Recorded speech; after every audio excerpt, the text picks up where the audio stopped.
ក្រៅពីគេទៅនៅតាបើគេបន្ទាត់ឆ្អែតទេគេទៅ baby បងដាក់បោះស្លឹកឈើសិនហាផឹកទឹកលូហងៃដូចមានព្រលឹងប្រលាក់ដែរនេះអូអាពីគ្រឿងអីទេហើយមានការអីមកផ្ទះយើងហើយពីណាគេផឹកទឹកលូខ្ញុំមកនេះអត់មានការអីទេគ្រាន់តែមកជំរឿនបន្តិចដែរពួកឯងនេះស្អីគេជំរឿនស្អីគេឯងទៅខាងមេភូមេឃុំចង់សួរមួយថាតាសុកនោះប្រើទឹកដឹកឡានយូរនៅពួកឯងចង់ប្រើទឹកឡានដែរមែនអូយូរហើយមិនសួរដែរយើងប្រើទឹកដឹកបាច់ឆ្នាំហើយនិយាយទៅប្រើទឹកឡានគឺមានរសជាតិឈ្ងុយឆ្ងាញ់អូខេតាអញ្ចឹងខ្ញុំចង់ប្រាប់តាថានៅពេលដែលតាស្ដាប់ចម្លើយនេះហើយតាទប់ចិត្តឲ្យបានល្អចង់និយាយថា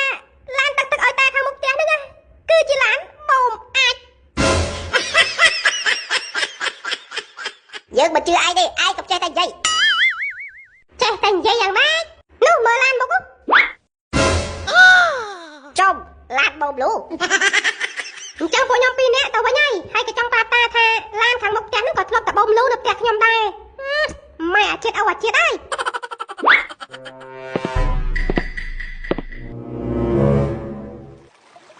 ណែជួថ្ងៃនេះយើងដឹកបានប៉ុន្មានជើងហើយ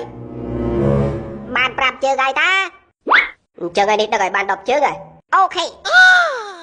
ណែពួកឯងទៅបាបលីវើយអូខេហាថាម៉េចហើយល្បិចបានយកឡានបូមលូមកដឹកទឹកឲ្យយើងហេមើលច្រឡំទេដឹងអសរនៅលើឡានបណ្ដាបណ្ដីឡានលក់ទឹក